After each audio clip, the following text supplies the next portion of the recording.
여러분, 우리는 지난 시간에 세례 요한에게 하나님의 말씀이 임합니다. 그 말씀이 바로 이사야 선지자의 말씀이죠. 이사야 선지자는 주의 길을 예비하라고 말씀합니다. 이 말씀은 성도들이 예수님의 오실 길을 예비해야 한다는 말씀이에요. 자, 그러면서 이렇게 말씀해요. 모든 골짜기를 메우고 산을 낮게 하며 굽은 길과 험한 길을 평탄하게 하라고 말씀합니다. 여러분, 이 말씀을 당시 이스라엘 백성들은 실제로 과거에 왕이 순방을 하게 되면 왕이 평안하게 길을 가기 위해서요, 골짜기를 메우고 산을 깎고 또 굽은 길과 험한 길을 평탄하게 해서 왕이 지나갈 수 있도록 했습니다.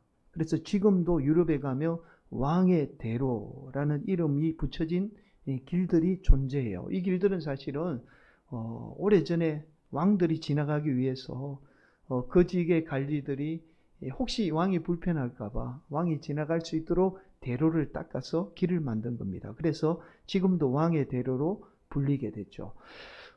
여러분, 이스라엘 백성들은 이사야 선지자가 이 말씀을 했을 때에 마치 과거의 왕을 위해서 대로를 만들듯이 예수님이 오실 길을 만들라는 그 말씀으로 알게 되죠. 그러나 세례 요한은 이사야 선지자의 말씀을 통해서 성도들이 물질의 나눔을 통해서 회개에 합당한 열매를 맺는 것이 바로 우리 주님의 길을 예비하는 방법이라는 사실을 말씀합니다. 사랑하는 성도 여러분, 저와 여러분이 물질의 나눔을 통해서 예수님을 알지 못하는 영혼에게 예수님을 믿도록 주님의 길을 예비해야 합니다.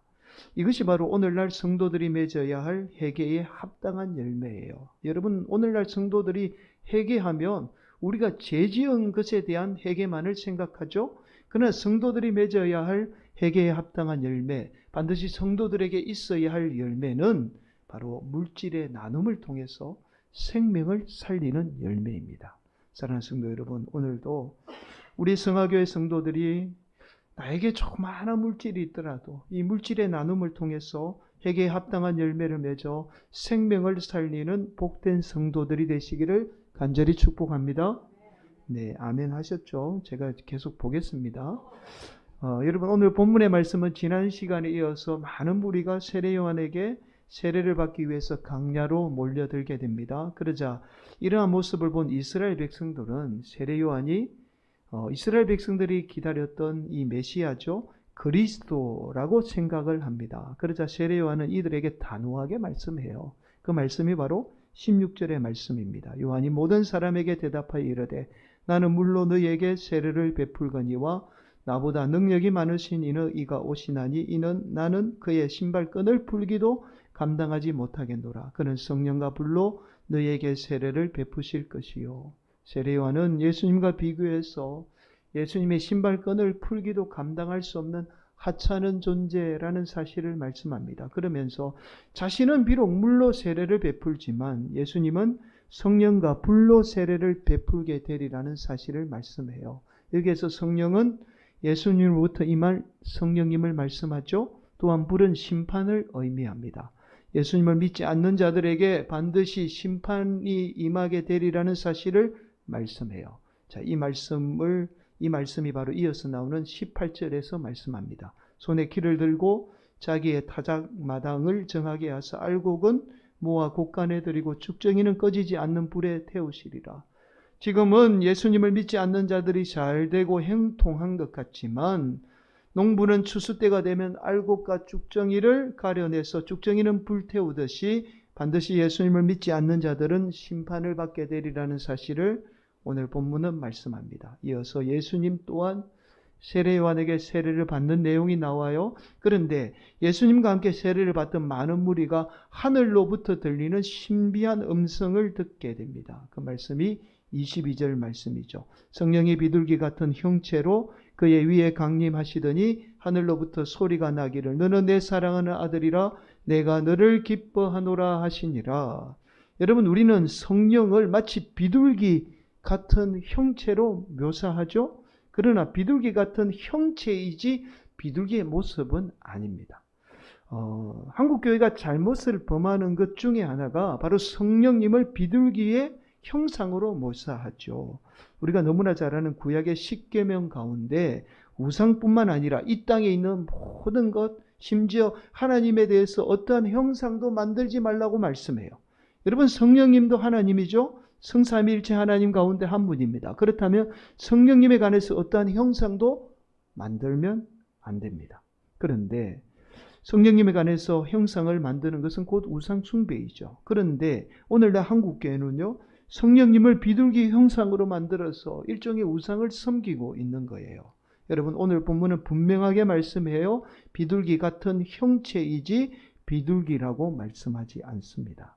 예수님이 세례를 받게 되자 비둘기 같은 형체가 나타나며 하늘에서 음성이 들리게 되어 그 음성이 너는 내 사랑하는 아들이라 내가 너를 기뻐하노라는 음성이죠. 그리고 이어서 예수님에 관한 족보가 길게 나옵니다. 그 말씀이 23절에서 38절의 말씀이죠. 여러분, 우리가 오늘 본문뿐만 아니라 구약의 말씀에서도 긴 족보를 접하게 됩니다. 그럴 때마다 우리는 이런 의문을 갖게 돼요. 왜 이렇게 우리가 알 수도 없는 인물에 관해서 긴 족보를 기록하고 있을까? 심지어는 실제로 우리가 알 필요도 없을 것 같은 인물들을 이렇게까지 우리가 접해야 하는가, 기록해야 하는가, 그런 생각들을 하게 됩니다.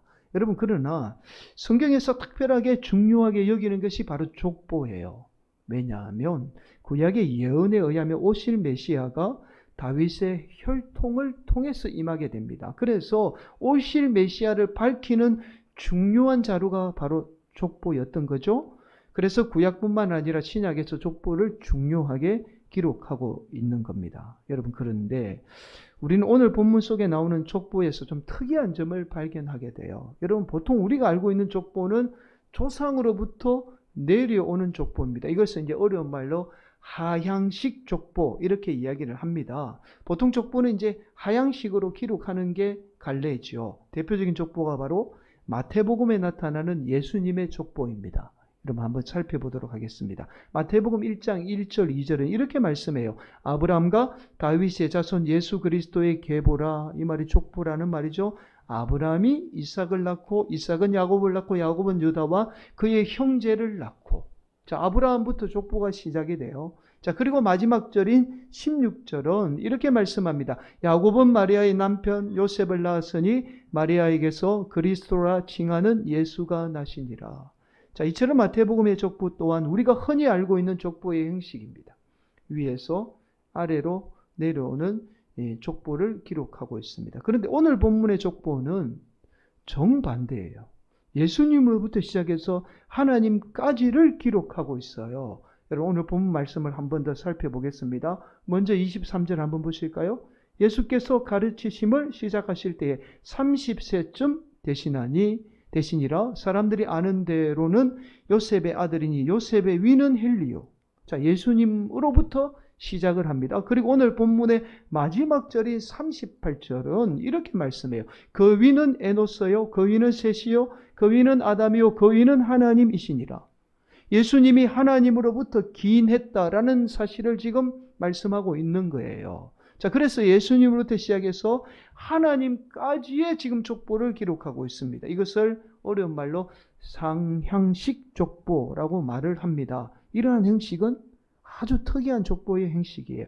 더 놀라운 사실은 예수님이 지금 하나님의 아들이라는 사실을 지금 밝히고 있는 거죠.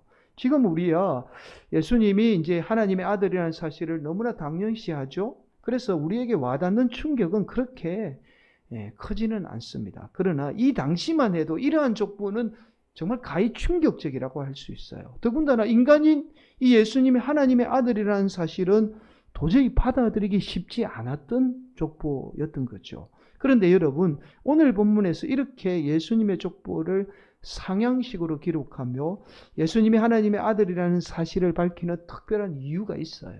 이유가 있습니다. 그냥 이렇게 기록한 게 아니에요. 자, 바로 오늘 본문의 말씀이에요.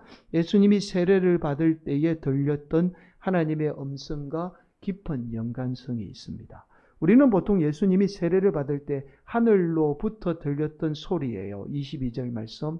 너는 내 사랑하는 아들이라 내가 너를 기뻐하노라 라는 이 음성이 실제적인 음성인지 아니면 일부 특정한 제자들만 들었던 음성인지에 관해서만 관심을 가지고 있습니다.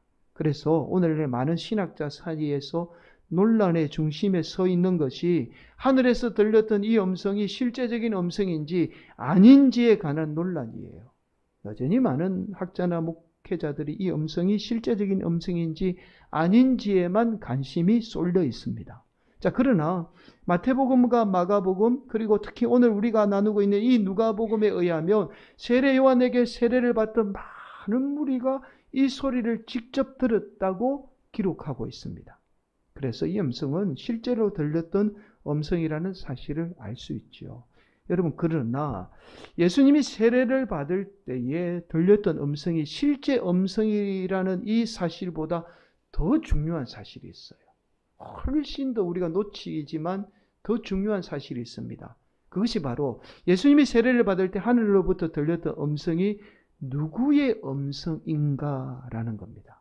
여러분, 하늘에서 음성이 들렸다고 해서 그 음성이 다 하나님의 음성이 아닐 수도 있어요. 그렇잖아요. 출처를 알 수 없는 거예요.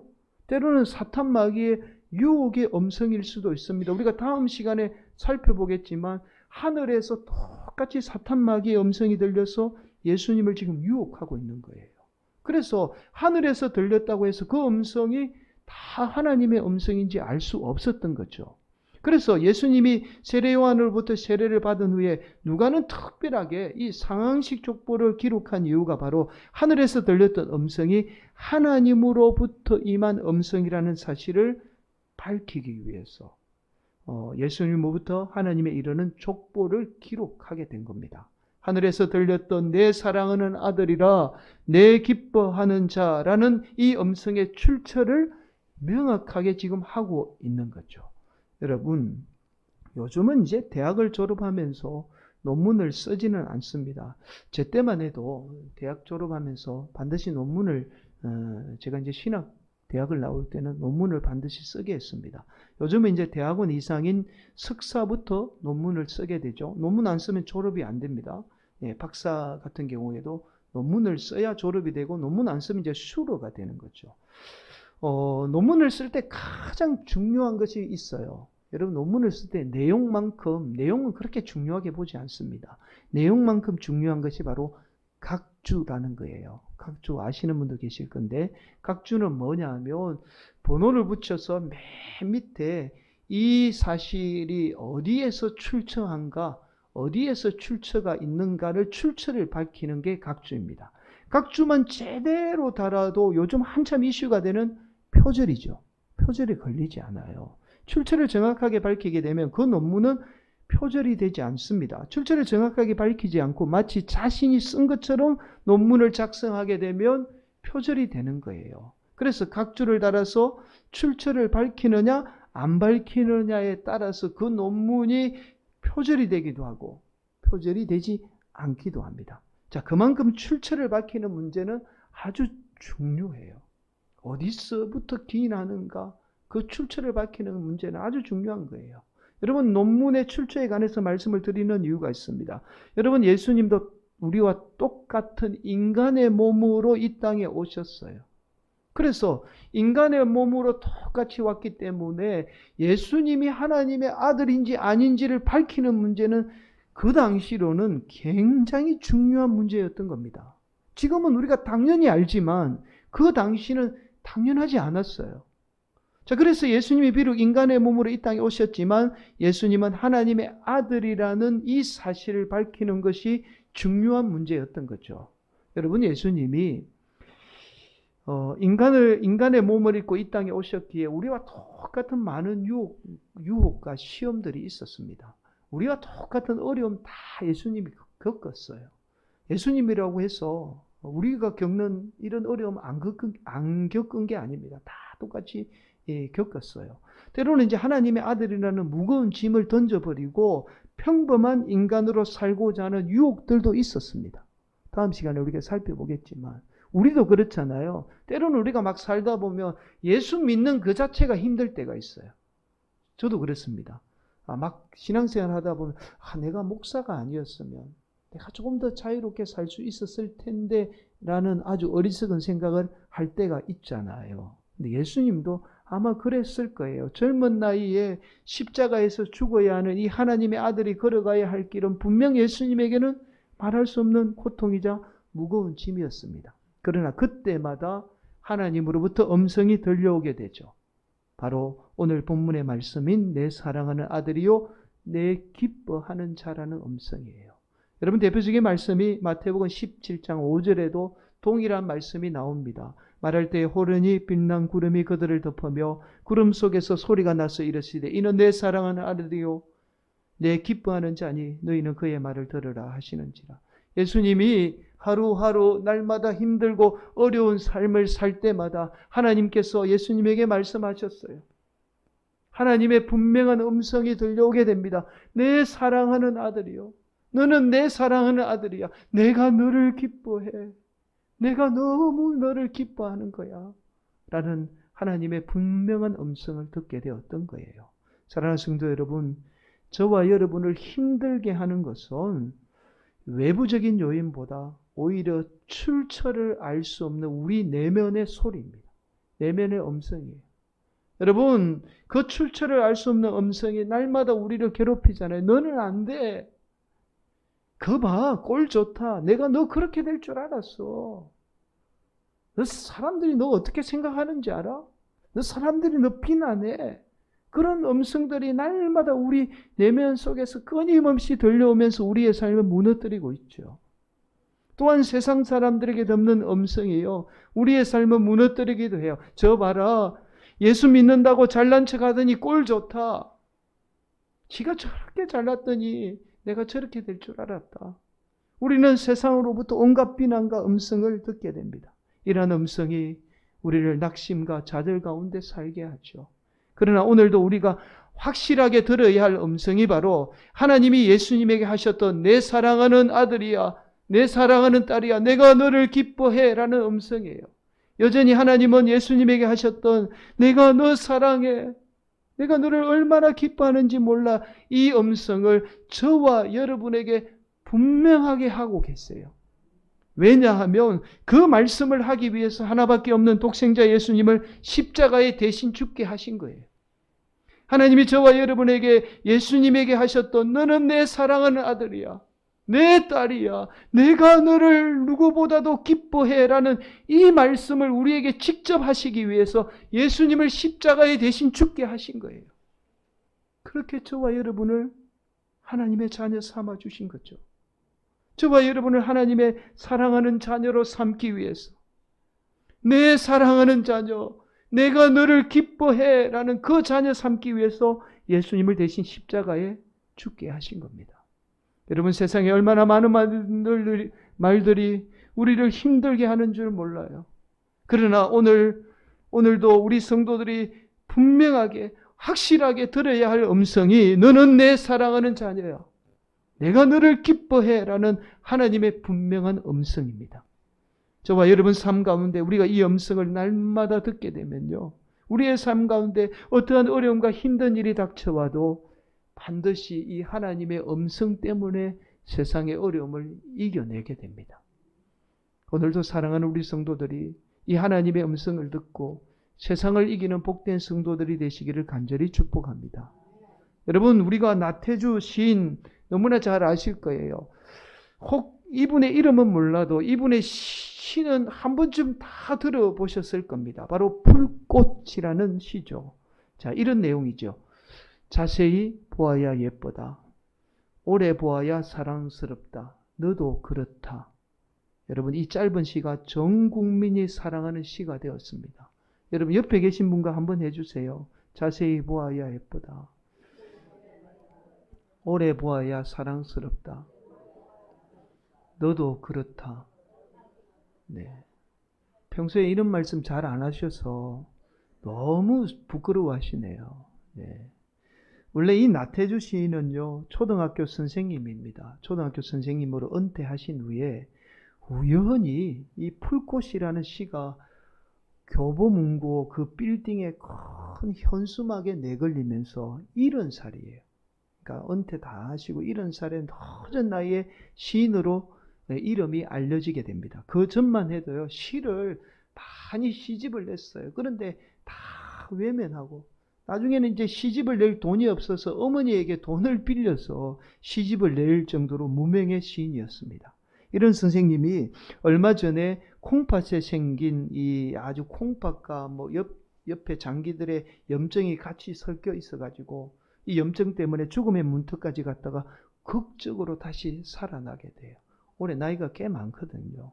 이 나태주 선생님이 죽음의 문턱까지 갔던 경험을 기록한 책이 5월 달에 출판된 약속하건대 분명 좋아질 거예요 라는 책입니다. 자, 이 책에 이런 내용이 나옵니다. 선생님이 중환자실에서 몇 달을 고생하며 사경을 헤매게 됩니다. 그렇게 선생님의 몸이 점점 식어가게 돼요. 그래서 의사 선생님이나 가족들마저도 희망을 잃고 선생님의 장례를 준비하게 됩니다. 장지를 알아보고 사모님이 장지를 알아보고 여러 가지 준비를 하게 돼요. 그렇게 선생님의 의식이 점점 흐려져 가고 있을 때 선생님에게 다급하게 목소리 하나가 들리기 시작합니다. 아버지! 라는 목소리였어요. 바로 선생님을 부르는 아들의 목소리입니다. 희미하게 들리는 소리가 아들의 음성이 소리인지 비명인지도 구분하지 못할 정도로 희미하게 들려오게 돼요. 처음에 아들의 음성을 듣자 이대로 나를 좀 놓아주면 좋겠는데, 선생님 그동안 중환자실에서 너무 고통을 당한 거예요. 그래서 이대로 좀 나를 놓아주면 좋겠는데 나를 왜 괴롭히는지 이 아들의 음성마저도 귀찮게만 들립니다. 그런데 겨우 신락 같은 의식이 그래, 무언가 저 아이가 나에게 미처 다해주지 못한 중요한 말이 있는가 보다. 분명 내가 저 아이에게 해주어야 할 일이 있는가 보다. 그렇게 생각하며 대답을 해야 되겠다는 생각이 들게 돼요. 그때 다시 아들의 음성이 들립니다.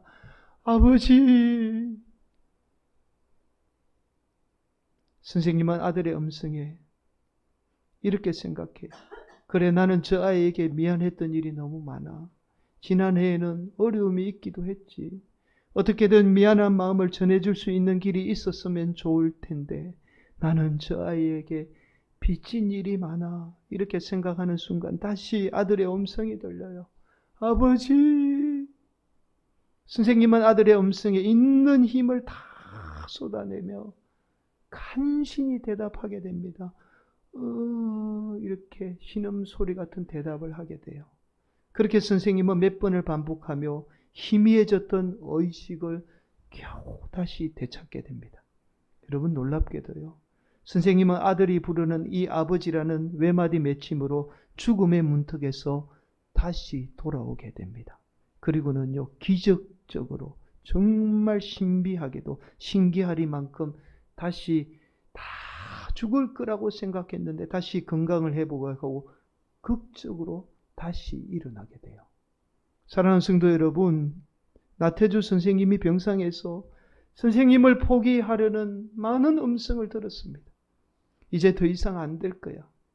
저분은 이제 더 이상 일어나지 못할 거야.